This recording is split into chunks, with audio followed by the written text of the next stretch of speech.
Welcome to our voice. నేను journalist నవత. పశ్చిమ బెంగాల్లో తాను ఒక టైగర్నని, తాను ఏం చెప్తే అదే వేదమని, తాను ఏం చేసినా అడిగే వాళ్ళు ఉండారని, తన ఇలాకాలో ఆడోళ్ళ మీద ఏం జరిగినా కూడా తనకు ఇలా దులిపేసినట్టు ఉంటుందని, ఇక కొందరు కుహాన శక్తుల్ని కాపాడుకుంటే తన సీట్ని తాను కాపాడుకోవచ్చని, ఇక ఆ సీట్లో ఎక్కి తైతక్కలాడొచ్చని ఆలోచించే మహిళ అని చెప్పుకొని మహిళ మనస్సు లేని ముఖ్యమంత్రి మమతా బెనర్జీ. ఇక పశ్చిమ బెంగాల్లో ట్రైనీ వైద్యురాలి హత్యాచార ఘటన ప్రకంపనలు సృష్టించింది. అత్యాచారం, హత్య కేసుల్లో దోషులకు మరణదండ విధించేందుకు పశ్చిమ బెంగాల్ మహిళ కాని మహిళా ముఖ్యమంత్రి అయిన మమతా బెనర్జీ ఒక కొత్త చట్టాన్ని, ఒక కొత్త బిల్లును ప్రవేశపెట్టేదాకా మెడలు వంచింది. ఏం చేస్తుంది?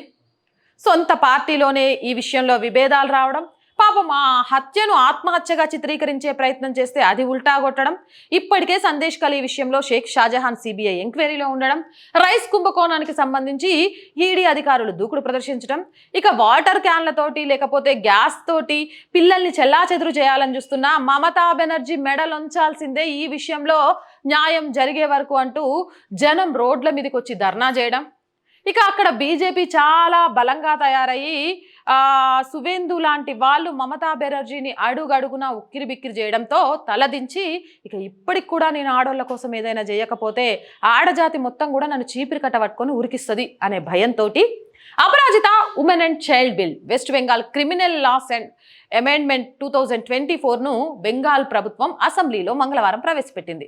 చర్చ అనంతరం దీనికి సభ ఏకగ్రీవంగా ఆమోదం తెలిపింది. ఈ బిల్లును ఆ రాష్ట్ర న్యాయశాఖ మంత్రి మొలాయ్ ఘాటక్ మంగళవారం అసెంబ్లీలో ప్రవేశపెట్టారు. ప్రస్తుతం ఉన్న చట్టాలను సవరించి అత్యాచారం, లైంగిక నేరాలకు సంబంధించిన కొత్త నిబంధనలను ప్రవేశపెట్టి మహిళలు, పిల్లల రక్షణను మెరుగుపరచడమే లక్ష్యంగా బెంగాల్ ప్రభుత్వం ఈ బిల్లును తీసుకొచ్చింది. పెరోల్ లేకుండా దోషులకు జీవితకాల కారాగార శిక్ష విధించేందుకు ఈ బిల్లు వీలు కల్పిస్తుంది. ఇక ఇది చారిత్రాత్మక బిల్లు అని ఈ సందర్భంగా ముఖ్యమంత్రి మమతా బెనర్జీ అసెంబ్లీలో మాట్లాడుతూ వ్యాఖ్యానించారు. ఇక నువ్వు ఇలాంటి చారిత్రాత్మక బిల్లులు తీసుకురాకపోతే ముఖ్యమంత్రి పదవి, నీ పార్టీ అధికారంలో ఉండడం పక్కన పెడితే నువ్వు పశ్చిమ బెంగాల్లో ఉండే పరిస్థితులు కూడా ఉండవు రేపు అనేది. అందుకే ఫ్యూచర్ని గమనించి కొంత ఏమంటారు సర్దుబాటు చేసుకుంటుంది. దీపం ఉండంగానే ఇల్లు చక్కబెట్టుకోవాలంటారు చూసినవా?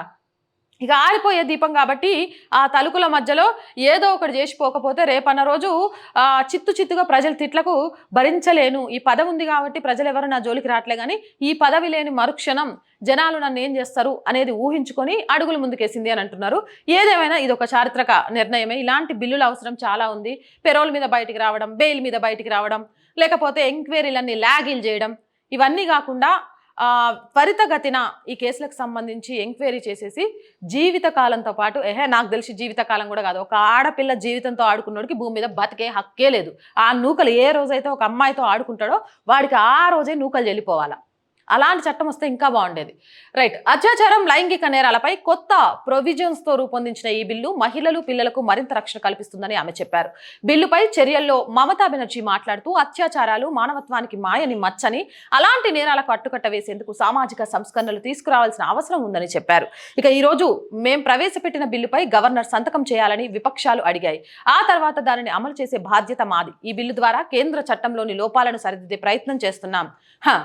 ఇల్లుగాలు ఒకడు ఏడుస్తుంటానట, సుట్ట కాల్చుకోవడానికి నిప్పు లేదని ఒకడు ఏడ్చిండట. ఈమె చేసిన దాని గురించి రోడ్డుకెక్కి అడుగుతుంటే ఇప్పుడు ఈమె మేము మస్తు శుద్ధపూసలం, కేంద్రం చేయలేని చట్టాలను కూడా మేము తీసుకొస్తున్నామట.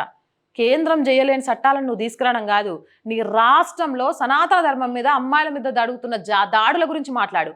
కొంచెమన్నా అనిపిస్తలే? ఊకే చేసే తప్పులన్నీ చేసిపోయి తర్వాత కేంద్రం మీద పట్టం. Home minister, health minister, chief minister ఇన్ని పెట్టుకొని నీ ఇలాకాలో ఒక ప్రిన్సిపల్ అవయవాలు అమ్ముకుంటాడు, మందుల విషయంలో కుంభకోణం చేస్తాడు. అలాంటోడి కాలేజీలో జరిగిన హత్యను నీకు తెలవకుండానే నీ ప్రభుత్వ పరిధిలో నడిచే పోలీస్ డిపార్ట్మెంటు ఆత్మహత్య అని చిత్రీకరించే ప్రయత్నం చేసిందా? ఇన్నేటోడు ఎర్రోడైతే చెప్పేటోడు ఏదో చదువుకుంటూ పోయిండట. గురిగింద దాని కింద నలుపు చూసుకోకుండా ఎరుపు చూసుకొని ముసిరిపోతుందట. అట్లుంది నీ సంగతి. ఇక సత్వర విచారణ, బాధితులకు న్యాయం అందించడం ఈ బిల్లు లక్ష్యమని, ఒకసారి ఈ బిల్లు పాస్ అయితే ప్రత్యేక అపరాజిత టాస్క్ ఫోర్స్ని ఏర్పాటు చేస్తామని తెలిపారు మమత. అపరాజిత టాస్క్ ఫోర్సా, మమతా టాస్క్ ఫోర్సా? ఇందులో అందరికీ న్యాయం జరుగుద్దా, లేకపోతే టీఎంసీ నాయకులకు ఎగ్జంప్షన్ అని కింద గమనిక కింద ఏమైనా నోటు పెట్టిందా? అది కూడా చెక్ చేసుకోండి. అక్కడ ఉన్న ప్రతిపక్షాలు మమతా బెనర్జీని ఏ కోశాన నమ్మడానికి లేదు. ఇక సిబిఐ నుంచి న్యాయం కోరుతున్నామని, దోషులకు మరణశిక్ష విధించాలని తాము కోరుతున్నామని ఆమె చెప్పారు. అపరాజిత బిల్లుతో సత్వర విచారణ, బాధితులకు న్యాయం లభిస్తుందని ఆమె భరోసా ఇచ్చారు. కోల్కతా ట్రైనీ డాక్టర్ మృతికి నివాళి అర్పించారు. ఈ బిల్లు ద్వారా కేంద్ర చట్టంలో ఉన్న లొసుగులను సరిదిద్దే ప్రయత్నం చేశామని మమతా బెనర్జీ చెప్పారు. ఈ అపరాజిత బిల్లుపై ఆమె అసెంబ్లీలో మాట్లాడుతున్న సమయంలో ఆమె రాజీనామా చేయాలని డిమాండ్ చేస్తూ బీజేపీ ఎమ్మెల్యేలు నినాదాలు చేశారు. మీరు నాకు వ్యతిరేకంగా నినాదాలు చేస్తున్నందున ప్రధానికి, హోంమంత్రికి వ్యతిరేకంగా నేను నినాదాలు చేస్తే ఎలా ఉంటుంది? నాకు అర్థం కావట్లే. నువ్వు ముఖ్యమంత్రిగా, హోమ్ మినిస్టర్గా, హెల్త్ మినిస్టర్గా ఉన్న చోట ఒక పెద్ద ఘోరం జరిగితే అక్కడ ఉన్న ప్రూఫ్స్ను తుడిచే ప్రయత్నం చేసినావు.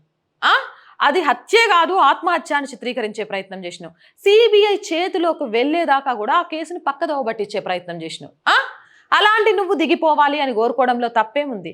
సందేశ్ ఖలీలో కొన్ని వందల మంది ఆడపిల్ల మాన ప్రాణాలతో ఆడుకున్న షేక్ షాజహాన్ సిబిఐ చేతిలోకి పోకుండా ఉండడానికి కాపోడా పెట్టినావు. బెంగాల్ నుంచి రోహింగ్యాలను దించి వాళ్ళకు సర్పంచ్ పదవులు ఇస్తే కోర్టు నానా చివాట్లు పెట్టింది. అక్కడ న్యాయం అనేది ఒక వర్గానికి మాత్రమే. హిందువుల మీద, హిందువుల ఇండ్ల మీద, హిందువుల ఆలయాల మీద జరుగుతున్న దాడులకు సంబంధించి నోరెత్తి మాట్లాడావు. అసలు ఆడదాని వయ్యుండి ఆడవాళ్ళకు జరుగుతున్న అన్యాయాల గురించి మాట్లాడినప్పుడే ఆడది అని మర్చిపోయిన ఒక మహిళా సీఎం అనే పేరు తెచ్చుకున్నావు. అలాంటి నిన్ను దిగిపోవాలని నినాదాలు చేయడంలో తప్పే ఉంది. ఒక పశ్చిమ బెంగాల్లో అనుకుంటున్నామేమో దేశవ్యాప్తంగా మమతా బెనర్జీ రాజీనామా చేయాలి, లేకపోతే రాష్ట్రపతి పాలన పెట్టాలని ప్రజలందరూ కోరుతాండ్రు. కోరే వాళ్లకు మోదీకి ఏం సంబంధం? అసలు ఈమె ఈ పిల్ల చేష్టలు అనుకోవాలా, తెలివిలేని చేష్టలు అనుకోవాలా, లేకపోతే ఈమె బుద్ధి బయటపడుతుంది అనుకోవాలా? అక్కడ బీజేపీ వాళ్ళు అసలు నీకు ముఖ్యమంత్రిగా ఉండే అర్హత లేదు, రాజీనామా చేయంటే, ఇగో మీరు నన్ను రాజీనామా చేయమంటే నేను మోదీని రాజీనామా చేయమంట, ఇగో నేను హోమ్ మినిస్టర్ అమిత్ షాని రాజీనామా చేయమంటే ఏందది? ఇంకా నీ ఇజ్జత్ తీసుకుంటున్నావు, అర్థమవుతుందో లేదో. అత్యాచారం వంటి చర్యలు మానవాళికి ఒక శాపాలు. అలాంటి ఘోరాలు జరగకుండా సామాజిక సంస్కరణలు రావాలి. యూపీ, గుజరాత్ వంటి రాష్ట్రాల్లో మహిళలపై అసాధారణ స్థాయిలో నేరాలు జరుగుతున్నాయి. హత్రాస్ కేసులో న్యాయం గురించి ఎవరూ మాట్లాడటం లేదు. కానీ బెంగాల్లో మహిళలకు కోర్టులో న్యాయం లభిస్తోంది. మహిళా రక్షణ కోసం సమర్థవంతమైన చట్టాలు తీసుకురాలని ముఖ్యమంత్రులు రాజీనామా చేయాలని డిమాండ్ చేశారు మమత. అవునమ్మా, నువ్వు ఏమంటారు యూపీని, అస్సాంని, లేకపోతే మధ్యప్రదేశ్ని, జార్ఖండ్ని ఆదర్శంగా తీసుకో.